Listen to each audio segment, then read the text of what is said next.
So welcome back to Outdoors with the Morgans. It is a beautiful evening. I mean, it's a little overcast, but it's about 60 degrees, so I'll take it. If you saw the last video, you know we had a real bad windstorm this past weekend on Saturday, and coincidentally, we had one the Saturday before, but we've got millions of sticks laying everywhere. We got trees down everywhere, and I thought, you know what? It'd be a nice evening to have a little fire out here.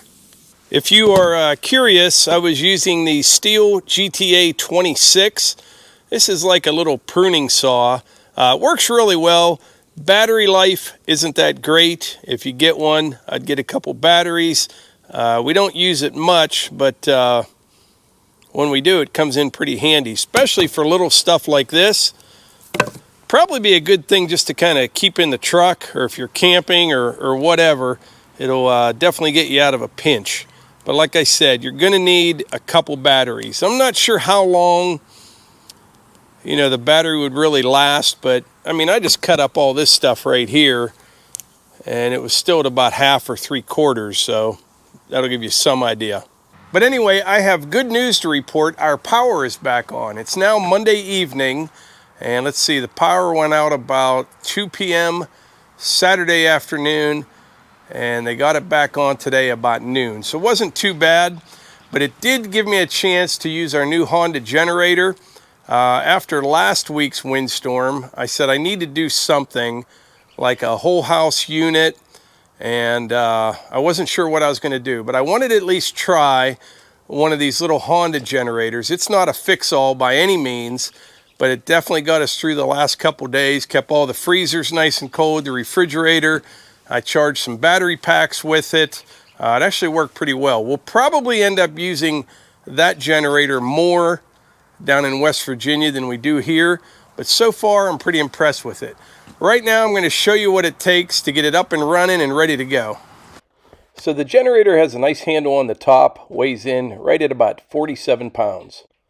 There's a cover on the side that you can take off with a flathead screwdriver, Phillips head, or even a quarter like I'm using right here. Now you're going to need to put oil in the generator, and keep in mind Honda does not send any oil with the generator. You would think for 1,100 bucks, you know, they could part with 14 ounces of oil, but they do not. So you're definitely going to have to get some 10W30. I use the regular Honda 10W30 for my generator. Once you fill it up with oil, you can put your cover back on, and you are almost ready to fire it up. Now I'm going to fill up with gas. It takes right about a gallon of gas, I believe. I'm going to use ethanol-free gas. It doesn't have to be ethanol-free, but I did read where you don't want more than 10% ethanol. I just prefer ethanol-free, especially for something like a generator that you're not going to run all the time. You know, we may use this thing for a week straight. It may sit for 6 months. So I prefer using ethanol-free. All right, we're just about ready. We're going to put the fuel cap back on, snug it down. Next up, if you look down here in the front, there's an eco throttle. Turn that off. There's a vent cap on the fuel cap. Turn that to the on position. Close your choke. And then down here at the bottom, you're going to turn it to the on position. And we are ready to try it.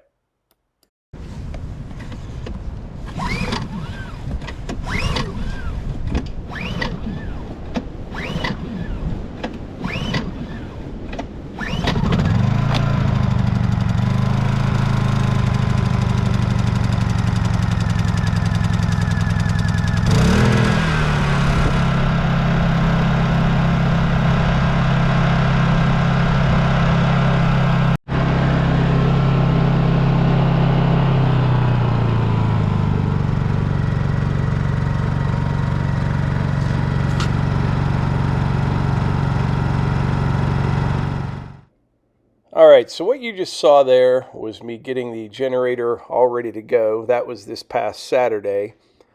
Since that time, I put about 20 hours on the generator since our power was out for a couple days. And it just so happens Honda suggest that you do a break-in oil change at 20 hours. So I'm going to take care of that right here. But overall, I'm very pleased with this little generator. Like I said, it's lightweight. It just sips the fuel. I used it to keep our refrigerators. We have 2 refrigerators and 3 freezers, actually. And this generator took care of that for 2 days, no problem at all. And like I mentioned earlier, I think we'll be using this down in West Virginia quite a bit. I'm still trying to figure out the power system for the cabin down there. But we're not going to need a lot of power. Maybe a few battery banks and this little generator. Solar is kind of out of the question down there because there's so many trees. But so far, so good. I'm pleased with the little Honda generator. Hopefully it holds up for many years to come. They definitely have a good reputation, but like I said, they're not cheap. About $1,100 for this unit. But the last couple of days, it was well worth it. I will put an Amazon link in the description if anyone's wanting to get one of these little Honda generators. All right, it is now 5:40 a.m. and I got in the truck about 5 minutes ago and I'm headed to West Virginia. I need to get down there for a couple reasons. Number one, I need to figure out what all I need to get done to get ready for the cabin. Number two, I want to see if there's any storm damage. Since the last time we were down there, they've had at least 3, maybe 4 big windstorms. And if you saw our last video, you know we had a lot of damage at home. And I'm a little concerned about the trees in West Virginia. So those are the 2 reasons I'm heading down. Plus, I want to check trail cameras when I'm there. Now, before we get on the interstate, I need to stop for a little splash and go here at the gas station. Now, I'm only going to get about 5 gallons here in Pennsylvania. Actually, it's called Taxylvania. Now, here in West Virginia, gas is always a little cheaper. So I'm going to fill up here. I mentioned before, this truck has a I don't even know, 35-gallon tank or something. I love it. All right, we're all gassed up, ready to go. We have about another hour to get to the property. Right now, I'm just outside Morgantown, West Virginia, and the property's located in Preston County.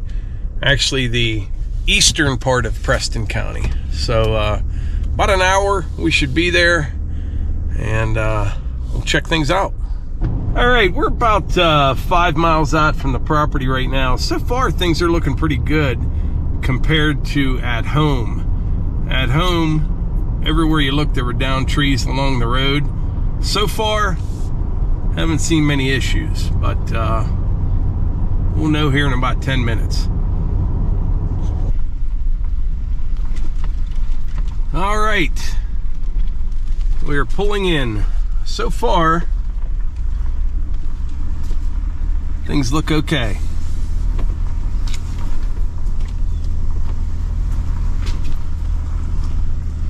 Just a bunch of limbs down.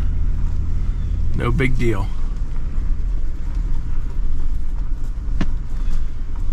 I think we're good.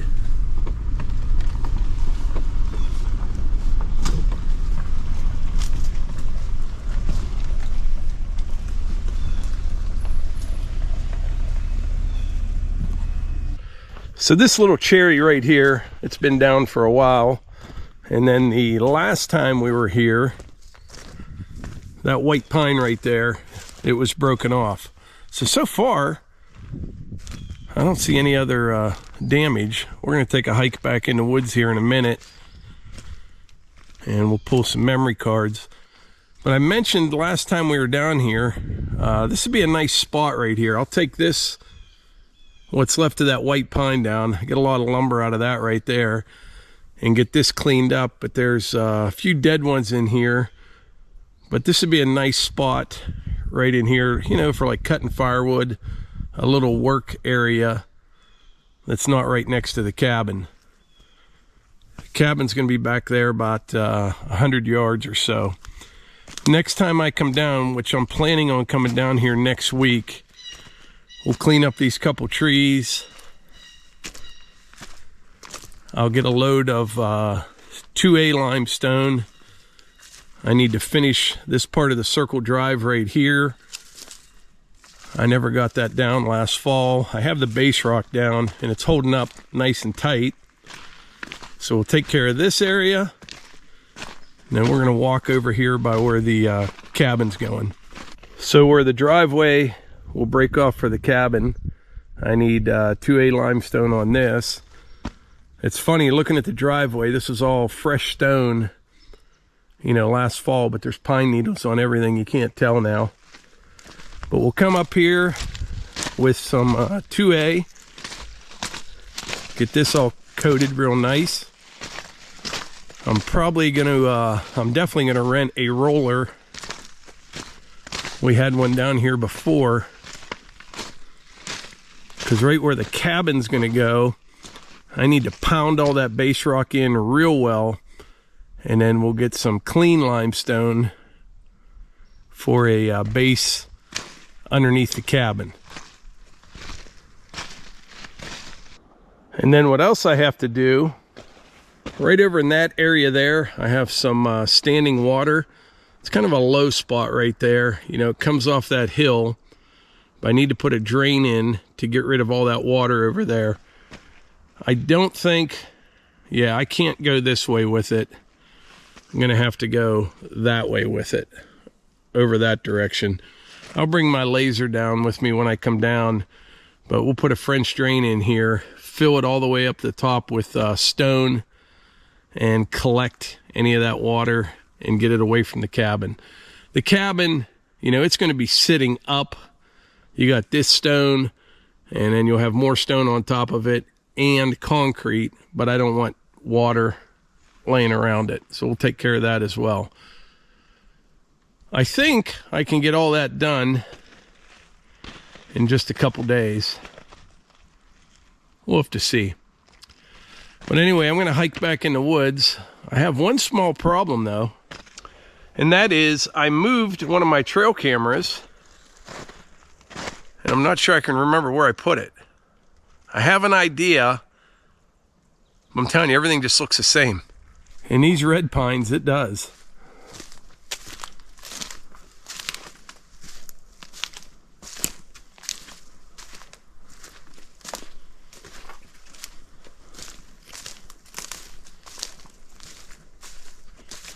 It was somewhere over in this area, because I've got one up on that little knoll over there, and there's always tons of pictures on that one, and it looked like stuff was kind of heading down this way. So I think I moved the camera down here somewhere. What I got to look for is the strap that goes around the tree, because the camera, it just kind of blends right in with the trees.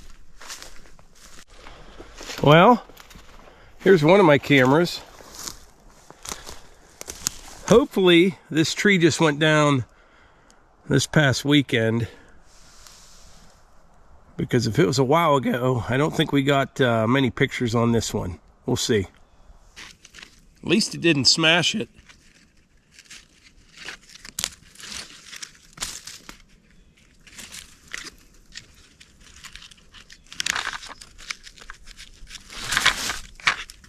Yeah, this will be a little better. This is the sweet spot right here. Don't know why, but I normally get hundreds of pictures in this area. Deer, turkeys, coyote, occasional bear, fox, all kind of stuff pass through here. On to the next one. I just saw 4 or 5 deer bounce out ahead of me there. There's like 10 or 15 that just came from my right down here up that direction. A whole bunch of them.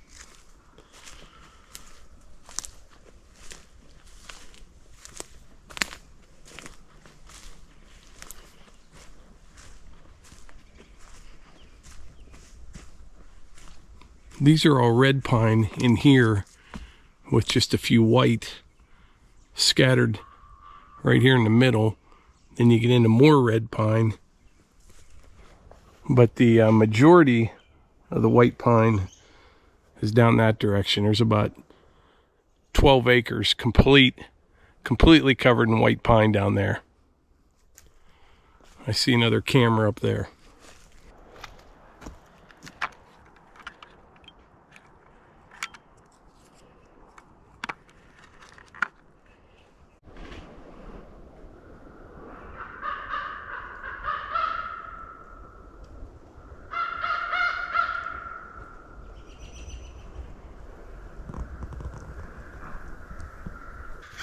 I could just walk around here all day long.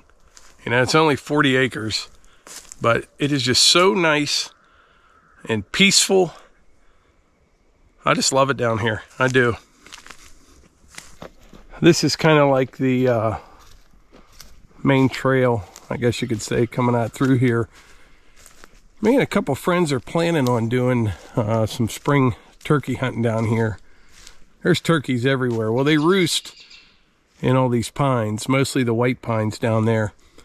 But when we were down here during deer season, I saw over 100 turkeys. They're everywhere.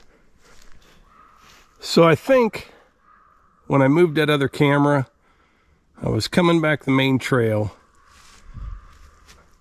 and then I broke down off through here and set it up somewhere between here and the truck, I think.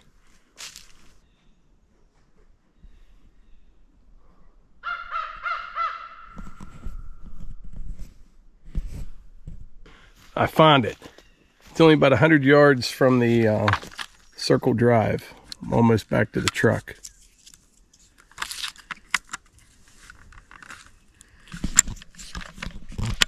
All right, I brought my laptop with me. I'm gonna download these cards. Probably at the end of this video, I'll show you what pictures I got. I'm sure there's some. I don't know about that one camera that went down. Depends when the tree went down, but we'll see.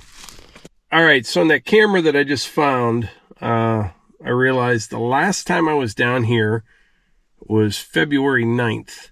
Now on this camera, I just got about 40 pictures. I'm going to try these other cards. And like I said, end of this video, I'll put a bunch of pictures in if I have any good ones. All right, I got all my memory cards put back into cameras, and I hiked down into the white pines for a little bit. Turning out to be a pretty nice day, but I actually have to head home. And then this afternoon, I'm going to start opening up the trails again behind the house where all those trees went down. And we'll see what else we get into. All right, I'm on my way home, and I had to pull over and show you this. I'm going to zoom in. I hope you can see this okay. But I am near the town of Albright, West Virginia.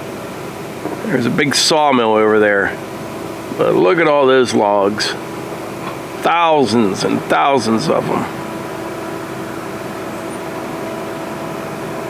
All right, that worked out pretty good. I just got back to the house, and this morning I told Melissa, I said, I'll be back by 1 o'clock, and it is exactly 1 p.m. right now. Hard to believe. That was a lot of windshield time, though, 5 hours, but it was worth the trip. I love going down there. I do. I can't wait to get the cabin all set up, ready to go. We'll spend a lot of time down there this summer. But anyway, I think that's about it for today's video. Like I said, I will put the pictures from the trail cameras in at the end of this video. And what else did I want to tell you? Oh, I will put a link to one of those Honda generators in the description if someone's looking for one of those. And I think that's about it. Catch you on the next one.